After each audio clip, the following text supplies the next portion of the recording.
Know, like, trust, buy. The power of the human touch in sales and marketing. I have two friends I'd like to share with you today, Head and Heart. I enjoy going shopping with both of them, and when they agree, it's an amazing experience. Mr. Head tends to lead, at least outwardly, and vocally. He has an opinion on everything. For example, I can put money on the fact that he's going to head for the shelves where there are either reductions, special offers, or price matches. And I know he means well. Because of him, we often get a bargain. To keep him happy though, we may end up with 3 times what I wanted to buy just so we can save 50p. Mr. Head loves to buy, but hates to be sold to. He's also rather afraid of making wrong or costly decisions, leading to some horrible moments when we get back home and he has buyer's remorse. Mrs. Hart, I often feel, is more sensible. She's a joy to shop with too, and we both love a feel-good experience. We've learned to let Mr. Head take the lead so that he thinks he's being respected. But the truth is, 90% of what ends up in the basket is a choice I make with Mrs. Hart's help. Our clear preference is to go to shops where we know the layout and products, trust the brands, but most of all, like the team members. People matter most. Thinking more deeply about why people are so important to us when we shop, we think it's a transaction of energy. Yes, we can hand over money and exchange this for goods, but it also costs us time and energy, and both are precious commodities. The wonderful chap at the new Shell fuel garage by the fire station on Holes Bay is a great example. We had screens between us and the all-new one-way system in place to minimise physical interaction at the moment, and yet he bubbled over with cheerful banter and enthusiasm. No screen could stop the exchange of good vibes. He made us feel good. He made us feel special. He was a pleasure to do business with. Critically, this is the second highly positive experience I've had at this petrol station. Now I actively choose this over Tesco, who may often be cheaper. You should hear Mr. Head's opinion on this.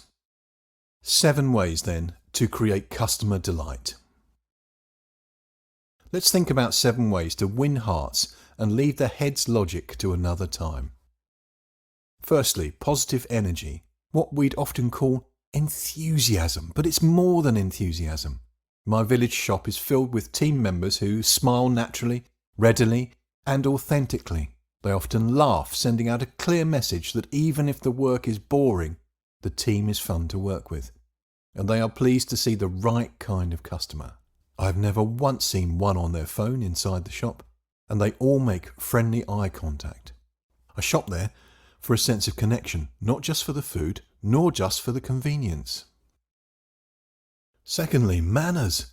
I love it when they say thank you for waiting, or we're sorry to have kept you waiting. I think the first option is better. After all, who doesn't like to be thanked? A genuine enjoy the rest of your day, or see you later, always goes down well too. It's like garnish on a good meal, or wrapping on a valuable gift, finishing it perfectly. Thirdly, know thy customer. The local shop gets to know its customers, and many of the teams seem to take a genuine interest in how my day has been, even if there's a queue. Some of them even know my favourite products and tell me when they are on special. Fourthly, get to know thy customer. Now here's a strange secret. Asking the right question of your customer is a massive, if veiled, compliment.